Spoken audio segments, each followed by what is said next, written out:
Actually এটা যে খুব আনন্দের অনুষ্ঠান।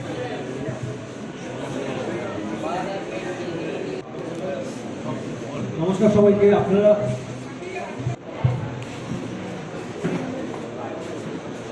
যে অধিকার, সেই অধিকার পেতে যারা সাহায্য করেন এবং সুবিচার পেতে যারা সাহায্য করেন, আপনাদের সকলের যারা আইনজীবী প্রত্যেককে আমি সশ্রদ্ধ আমার নমস্কার প্রণাম জানাই।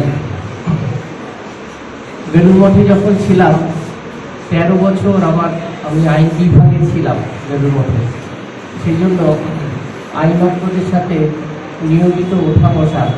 তো এখানে আসার পরেও সেই অভাবটা আজকে পূরণ হলো।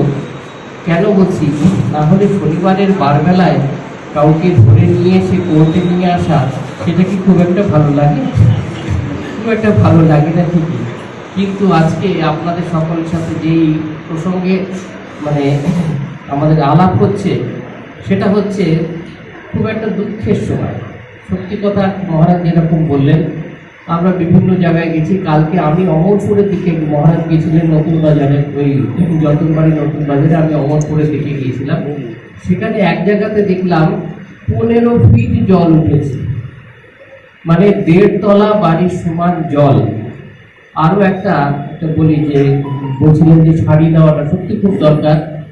কালকে রিলিফের মধ্যে এক মহিলা এসছেন, তো তিনি সব আইটেমগুলো তুলে তুলে দেখছেন। তার মধ্যে একটি ছিল আমুল তাজা, একটি ছিল 1 লিটার। বলছি, এটা কি গো? এটা তেল। আমি বললাম, না, এটা দুধ। ও, দুধ এমনি হয়? দেখছি না আগে। দেখুন, কত দরিদ্র সীমা। আমাদের অনেক দিক থেকে আমরা, বিশেষ করে যারা শহরে থাকি, মানুষের কত দুঃখ কষ্ট, সেটা আরও বেশি বোঝা যায়।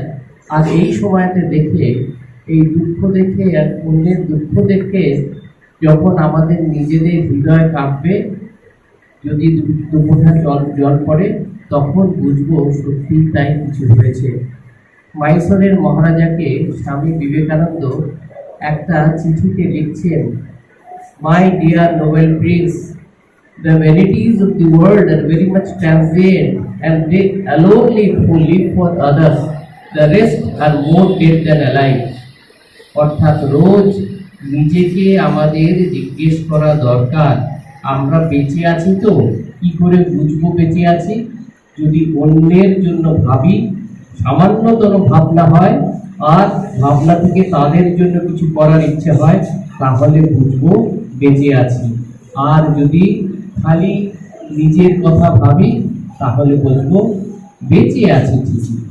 তাহলে কিন্তু অবস্থাটা জ্ঞানকে মরা, অর্থাৎ মরার মতো বেঁচে আছি, নিজের স্বার্থ ছাড়া।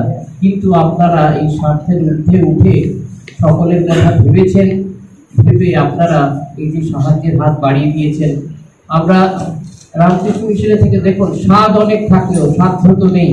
বিক্রি করা যেখান থেকে যেখানে যা পাচ্ছি, সেটাই মানুষের কাছে। আমরা তো আয় করি না। আপনারা যে যা সাহায্য করছেন, আপনাদের সাহায্যই আমরা তাদের কাছে পৌঁছে দেওয়ার চেষ্টা করছি। তো আমরা এটাই চেষ্টা করব।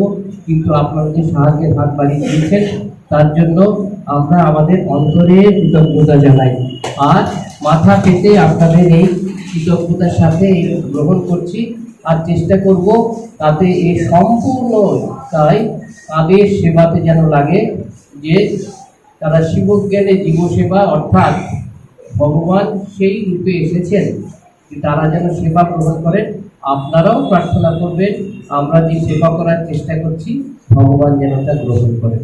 প্রণাম, নমস্কার। তারা আমাদের এখানে বারের ডাকে আসার জন্য আপনার উপস্থিতি আমাদেরকে উদ্বুদ্ধ করছে। যদিও আমি বিভিন্নভাবে সাহায্য করছি, তবু আপনি যেহেতু উপস্থিত আছেন, সবার সামনে বলছি, আমি আপনাকে কালকে এই উদ্দেশ্যে 50,000 টাকা পাঠিয়ে দেবো। সবাইকে ধন্যবাদ।